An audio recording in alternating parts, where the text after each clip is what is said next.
우리 계속 살펴보고 있는 이 디도서 말씀을 보면 바울은 부정하기로 악명 높은 이 그레데 섬에 살고 있는, 그리고 그레데 섬에 속해서 특별히 성도로 부름받은 이 그레데 교회의 성도들에게 한 가지 권면을 계속해서 하고 있습니다. 그것은 바로 구별된 삶을 살아가야 한다는 권면입니다. 여러분, 왜 그렇게 살아야 하는지 설명하기 위해서 바울이 계속해서 2장부터 성도의 그 변화된 정체성을 분명히 알려주고 있습니다. 오늘 본문도 은혜로 구원받은 성도의 그 신분을 밝히면서 성도들이 어떻게 세상 가운데 살아야 할지를 권면하고 있는 내용입니다. 2장 15절부터 3장 11절까지를 보시면 성도 전체의 선한 행실에 관해서 다루고 있는 그런 내용입니다. 특별히 성도 전체가 마땅히 해야 할 그 의무와 선한 행실을 위한 교훈이 어떤 것인지에서 잘 알려주고 있는 본문이란 겁니다. 특별히 성도들의 사회생활 중에서 오늘은 국가 권세자들 그리고 다른 사람들, 특별히 불신 이웃에 대해 가져야 할 그런 바른 태도와 덕목을 교훈해주고 있는 부분입니다.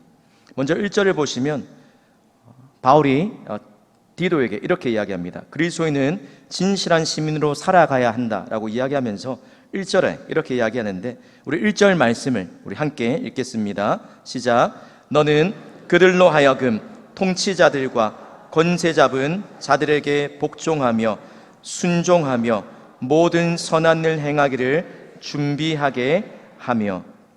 여러분, 바울이 국가에 대한 이 그리스도인의 의무를 다루고 있는, 특별히 말하고 있는 이유가 무엇 때문일까요? 서두에 이야기 드린 것처럼 그리스도인은 진실한 시민으로 이 세상을 살아가야 한다는 사실을 우리에게 보여주고 있는 것입니다. 여러분, 2세기에 기록된 변증서 중에 디오그네투스에게 보낸 편지라는 그런 기독교를 변증하는 변증서가 있습니다. 그 편지에 보면 그리스도인을 묘사할 때 진실한 시민이다라고 그렇게 묘사했습니다. 익명의 저자가 이 편지를 쓰면서 그리스도인에 대해서 어떤 사람인지 이렇게 주장합니다. 화면 한번 보십시오. 그리스도인은 기존의 법을 잘 지키는 순종적인 사람들이며 그들의 개인적인 삶은 심지어 법을 초월합니다. 그들은 모든 사람을 사랑하며 모든 사람에게 핍박을 받습니다. 사람들은 그리스도인이 누군지도 잘 알지 못하면서도 그들을 정죄합니다. 그리스도인들은 유대인들에게는 이방인이라며 공격의 대상이 되었고 헬라인들에게는 핍박의 대상이 되었습니다. 그들을 미워하는 사람들은 왜 그들에게 적대감을 갖고 있는지 이유를 댈 수 없으면서도 그들을 미워합니다라고 2세기의 그 당시에 그리스도인이 진실한 시민이라고 이야기하면서 그들이 처해 있던 환경을 이 편지에서, 이 변증서에서 묘사하고 있습니다. 여러분, 이 편지가 쓰여졌던 그 시대가 어떤 시대입니까? 그리고 이 디도서가 쓰여졌던 시대가 역사적으로 보면 로마가 다스렸던 시대입니다. 특별히 로마가 모든 종교들을 간용을 하지만, 그러나 로마가 말하는 주, 오늘 본문에 나오는 주라고 말하는 그 주가 우리가 생각하는 예수님이 아니라 로마의 황제만을 주라고 이야기했던, 그 고백에 충성된 사람들에게 혜택을 주었던 그런 시대였습니다. 반면에 어떤 종교단체가 국가에 위험하다거나 또 사회 질서에 해를 끼친다고 그런 혁명적인 조짐이 보인다면 어김없이 핍박을 가했던 시대라는 겁니다. 그런 시대에 오늘 그레데라는 섬에 주전 67년에 로마에 항거하는 로마의 식민지가 되었는데, 이 그레데 섬에 사는 사람들이 로마의 식민지에서 벗어나기 위해서 로마에 저항하는 일들이 일어났습니다.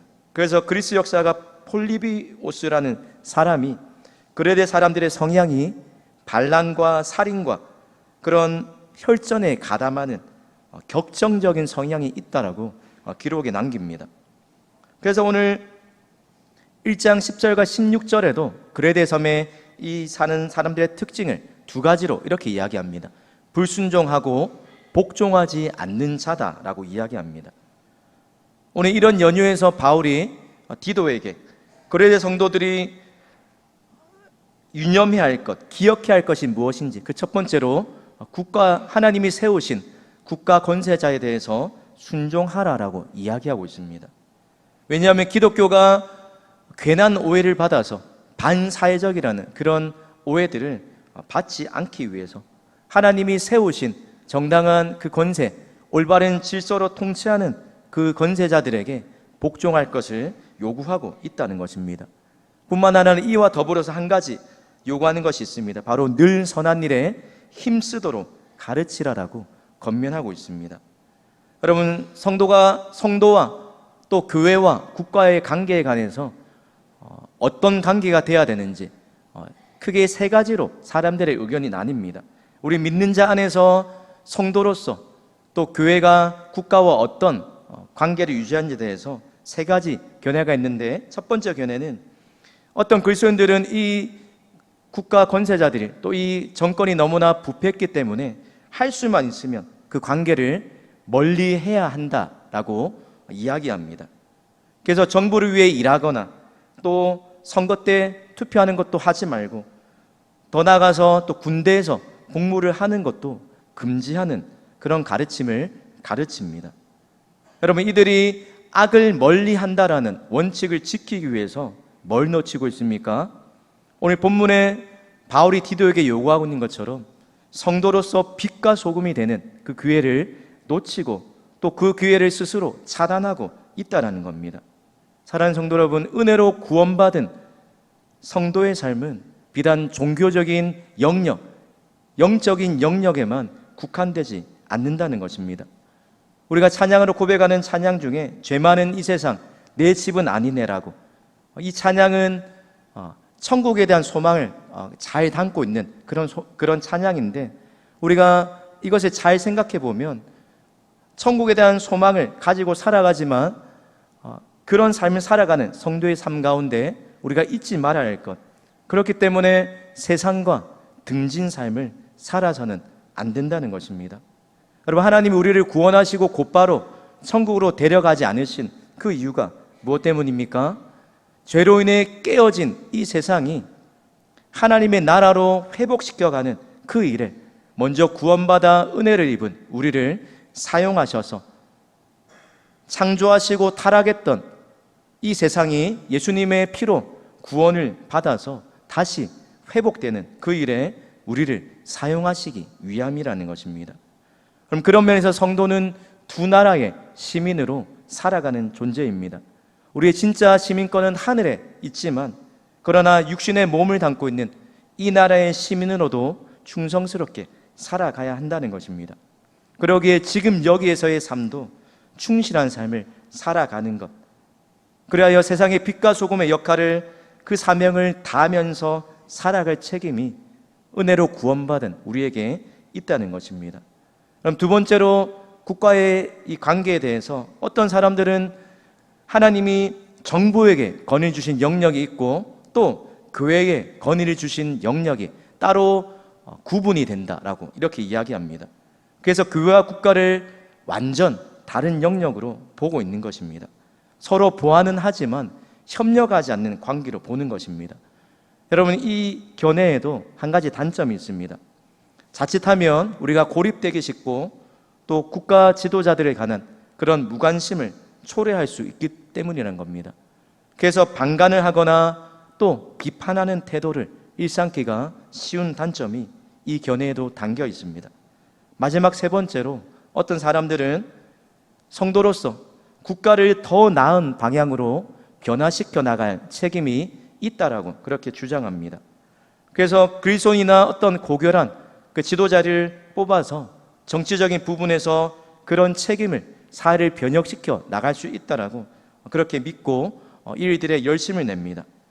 또 사회에서 선한 일에 영향력을 미쳐서 도덕적으로 사회를 변화시킬 그 책임을 감당하는 것, 여기에 중점을 두는 것이 세 번째 견해라는 것입니다. 여러분, 교회와 국가가 공공의 선을 위해서 이상적으로 협력하는 이 세 가지 견해 중에서 가장 이상적인 그런 모델인데, 여러분, 신약의 가르침에서도 하나님께서 가이사의 것은 가이사에게 또 그리스도의 것은 그리스도의 것이라고 하십니다. 그런데 이렇게 이 마지막 세 번째 견해 가운데도 우리가 한 가지 주의할 것이 있다는 겁니다. 사회를 변혁해가고 또 더 나은 방향으로 만들어가는 것은 너무나 중요하지만 자칫하면 이 일에 너무 몰두한 나머지 뭘 잃어버리고 맙니까? 성도로서, 그리스도인으로서 소명을 잃어버리기 쉽다라는 겁니다.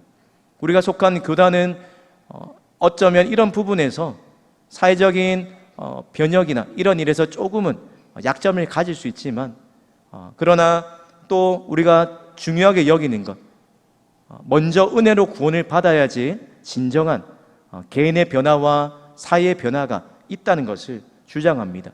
이와 동시에 놓치지 말아야 할 것이 그리스도인이 신실한 충성된 시민으로 더 나은 이 사회를 위하여 또 빛과 소금의 역할을 잘 감당하는 것들을 놓치지 말아야 한다는 것입니다. 여러분, 이 세 가지 견해들이 다 다르지만 공통적으로 한 가지 오늘 바울이 말하는 것처럼 전제하는 것이 있습니다. 국가 권세자들과 국가 공권력이 하나님이 세우신 그 법의 테두리 안에서 벗어나지 않는다면 성도로서 충성하고 또 그 일에 협조적인 자세로 그렇게 살아가는 것이 우리에게 필요한 자세라는 것입니다. 그러면서 우리가 속해 있는 공동체 안에서 공동체의 유익을 위하는 일, 또 선한 일에 적극적으로 참여할 것을 우리에게 요구하고 있다는 것입니다. 왜 그렇습니까? 구원받은 성도는 새로운 존재가 되었기 때문입니다. 여러분, 구원받은 우리를 하나님께서 어떤 목적으로 구원하시고 또 구원받은 자를 통하여 어떤 삶을 살아가게 하시는지 오늘 우리가 앞서 살펴보았던 디도서 1장과 2장에 이는 범사에 우리 구주 하나님의 교훈을 빛나게 하려 함이다 라고 이야기합니다. 또 복음 전파의 길이 막히지 않기 위해서 세상 가운데 선한 일에 열심을 내는 친백성으로 우리를 구원하셨다라고 이야기하고 있습니다. 더 나아가서 우리가 잘 아는 에베소서 2장 10절에도 동일하게 바울이 이렇게 이야기합니다. 우리 2장 10절 말씀을 함께 읽겠습니다. 시작. 우리가 그가 만드신 바라 그리스도 예수 안에서 선한 일을 위하여 지으심을 받은 자니. 베드로 사도도 동일한 이야기를 하고 있습니다. 베드로전서 2장 12절에 보니까 이렇게 이야기합니다. 너희가 이방인 중에서 행실을 선하게 가져 너희를 악행한다고 비방하는 자들로 하여금 너희 선한 일을 보고 오시는 날에 하나님께 영광을 돌리게 하려 함이라.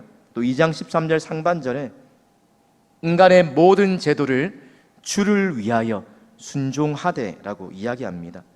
사랑하는 성도 여러분, 우리가 그리스도인으로서 1차적인 충성의 대상은 우리의 주인이신, 우리의 주님이신 그리스도 예수이시지만 그러나 더불어서 두 나라 시민으로 살아가는 우리의 믿음에 대한 선한 증거를 드러낼 기회를 찾고 또 예수님을 증거할 그 기회를 얻기 위해서 하나님이 세우신 정당한 건색에 순종하는 그런 참된 시민, 진실한 시민으로 살아가는 저와 우리 모든 동국의 성도님들이 되시기를 주님의 이름으로 소망합니다.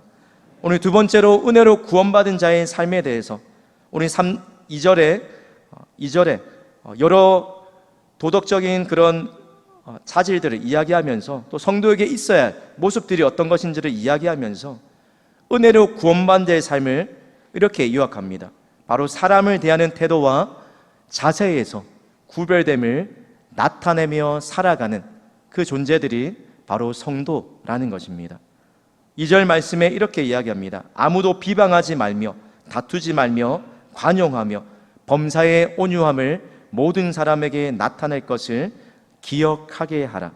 그럼 첫 번째로 은혜로 구원받은 성도에게 합당한 그 모습을 아무도 비방하지 말며라고 이야기합니다. 그러면 쉬운 성경에 보니까 이 말을 남을 헐뜯거나 욕하지 않고라고 번역합니다. 그러면 이 겉면이 우리가 속해 있는 문화와는 너무나 다른 문화죠. 우리가 또 주일 예배를 드리고 문 밖을 나가서 한 주간 살아가는 이 세상 문화, 또 직장과 여러 하나님을 모르는 그 사람들의 관계 속에서 오고 가는 대화를 한번 생각해 보십시오. 심심풀이로 2명, 3명 우리 그리스도인이 2명, 3명이 모이면 기도하는 그런 모임이 되겠지만, 그러나 하나님을 모르는 그런 사람들이 2명, 3명이 모이면 무슨 말을 많이 합니까? 심심풀이로 누구 한 사람에 관해서 이야기를 하다가 자칫 잘못하면 그 대화의 주제가 남을 험담하고 또 남을 깎아내리고 다른 사람을 비방하는 그 대화로 가기가 너무 쉽다는 겁니다. 그래서 여러분, 은혜로 구원받은 성도는 그런 세상에서 구별된 삶을 살아가야 한다는 겁니다. 왜 그렇습니까? 우리가 구주로 섬기는 그 예수님이 그렇게 하지 않으셨기 때문입니다.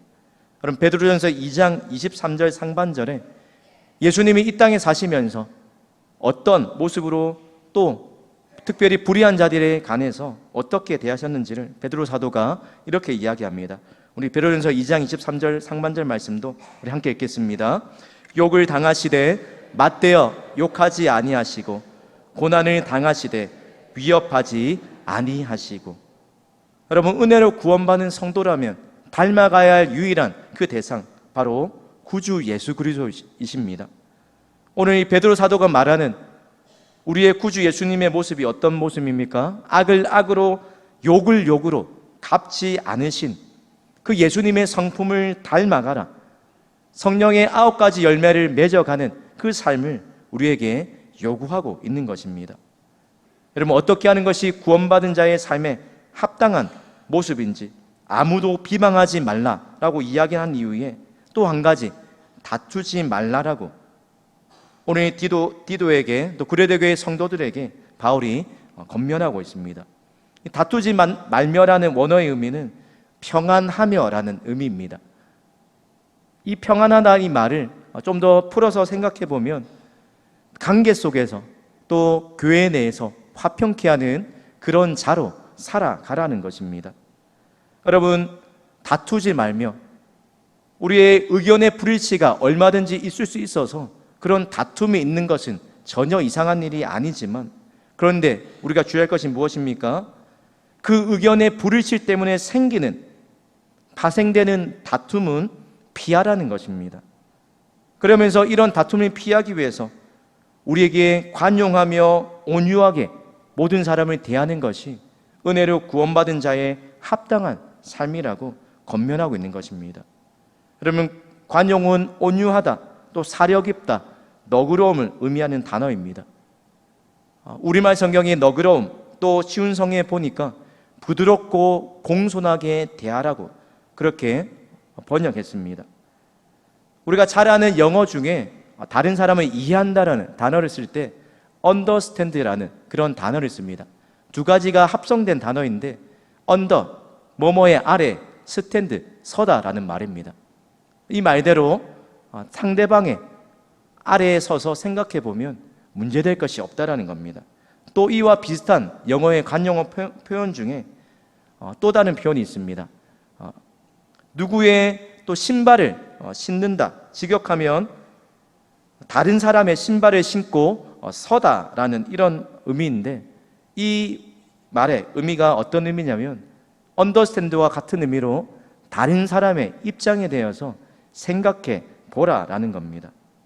우리가 상대방의 입장에서 미처 생각하지 못했던 그것들을 상대방 입장에서 헤아리고 생각하게 되었을 때 그것들을 깨달아지면서 우리의 태도가 너그러워지고 부드럽고 공손한 태도로 다른 사람을 대할 수 있다는 겁니다. 또 더불어서 온유하라라고 이야기합니다. 그저 천성적인 어떤 착함을 말하는 것이 아니라 성령의 열매로 야생마가 길들어지듯이 은혜로 구원받은 자의 삶에 합당한 삶을 부단히 살아갈 때 우리에게 나타나는 열매가 온유라는 것입니다. 여러분, 우리가 이 바울이 말하는 것처럼 관용하고 온유한 그 삶을 살아갈 이유가 무엇일까? 3절 말씀을 보십시오. 이렇게 이야기합니다. 우리도 전에는 어리석은 자요, 순종하지 아니한 자요, 속은 자요, 여러 가지 정욕과 행락에 종노릇한 자요, 악독과 투기를 일삼은 자요, 가증스러운 자요, 피차 미워한 자였으나. 디도나 또 바울이나 이 말을 받고 있는 또 저와 여러분 모두가 이전의 삶을 돌아보면 동일하게 피차 별반 차이가 없는 그런 삶을 살았던 존재이기 때문에 우리의 삶을 돌아보면서 우리의 과거의 삶이 어땠는지를 기억하면서 동시에 은혜로 구원받은 우리의 현재의 삶이 어떻게 변화되는지를 기억하면서 그런 삶을 살아가라라고 말씀하고 있습니다. 여러분, 어리석다라는 말은 감각이 없고 분별력이 없는 그것을 이야기한 겁니다. 잠언에 보니까 어리석은 사람의 모습을 교만하고 자만하고 또 오직 자신만을 믿고 자신의 어리석음을 고집하는 그 사람을 어리석다라고 이야기합니다. 또 일삼다라는 말은 살아가다, 어떤 삶을 소비하다, 즉 그러한 삶을 살아가는 삶의 방식을 이야기하는 단어입니다. 그러니까 하나님을 알기 이전에 분별력이 없어서 또 우리의 아집으로 살아갔던 그 삶을 이제는 청산하고 은혜로 구원받은 그 목적에 합당하게 우리의 삶을 변화시켜 나가라는 겁니다. 그럼 그랬던 우리의 삶이, 과거 피차 별반이 없었던 우리의 삶이 달라지고 또 우리가 관용과 온유로 살아가는 그 이유, 우리 4절과 5절에 이렇게 이야기합니다. 우리 4절 5절 말씀도 우리 화면을 보시고 함께 읽겠습니다. 시작. 우리 구주 하나님의 자비와 사랑하심이 나타날 때에 오직 그의 긍휼하심을 따라 중생의 시승과 성령의 새롭게 하심으로 하셨나니. 여러분, 성령으로 말미암아 우리에게 거듭나게 하시고 성령을 부어주셔서 우리 안에 일어난 이 변화 때문에, 은혜로 우리가 구원을 받았기 때문에 그 은혜를 기억하면서 구원받은 목적에 합당하게 국가의 권세자들이나 또 다른 사람들, 특별히 불신자들의 관계 속에서 관용과 온유함과 또 다툼을 피하고 또 싸우지 않고 또 하나님 앞에서 이 성도에 합당한 삶의 모습을 살기를 원하는 것입니다. 여러분, 우리도 이전에 별반 다를 바 없는 사람이었지만 하나님의 자비와 긍휼을 먼저 입어서 변화된 존재이기 때문에 다른 사람들을 바라볼 때 우리도 전에 어떤 존재인지를 기억하면서 우리에게 하나님이 나타내 보이신 그 온유와 자비와 긍휼의 풍성함을 우리를 통하여 그들에게 드러내는 삶을 살라는 것입니다. 사랑하는 성도 여러분, 우리에게 하나님의 긍휼과 오래 참으심과 또 하나님의 성령이 부어졌을 때에 우리가 어떤 존재가 되었습니까? 우리 7절 말씀을 우리 화면을 보시고 함께 읽겠습니다. 시작. 우리로 영생의 소망을 따라 상속자가 되게 하려 하심이라.